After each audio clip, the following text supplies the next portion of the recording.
there, this is Bridget Mackay. I'm an attorney in Petaluma, California. I practice in the area of estate planning, wills, trusts, probate, Medi-Cal benefits planning. Today I'm going to talk about dementia and driving. So one of our primary sources of independence is our cars. This is true even as we age, and probably even more so as we age. Test renewals or license renewals that require a test can be an incredibly stressful time in an elderly person's life. No one wants to fail and face the prospect of being without a car. However, sometimes it is time to get off the road as we age. We often see articles in the paper of accidents due to elderly drivers who maybe hit the gas when they think they're hitting the brakes, or they've driven somewhere but don't remember how to get home or why they even drove to the place in the first place. So if you have a loved one who's experienced any stages of dementia and is still driving, you need to know these three legal issues.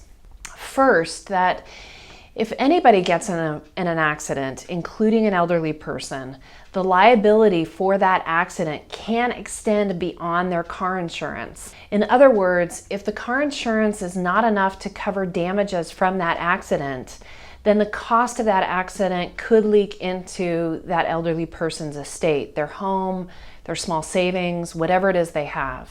The second is that doctors, upon diagnosis of dementia, are required in California to report their findings to the Department of Motor Vehicles. And finally, once there is a report to the Department of Motor Vehicles of a diagnosis of dementia, whether it be mild or severe, the DMV will call that person in to have a re-examination, which typically means a written test, sometimes even a driving test. And if the diagnosis is severe dementia, then it may be an automatic pulling of the license. So caregivers, loved ones of the elder who is driving, if you feel your elder should not have kept their license and went through this DMV re-examination, and you still have concerns that they're a liability on the road, because we're concerned of the first reason, we don't want liability to extend to their estates, you can also anonymously report them to the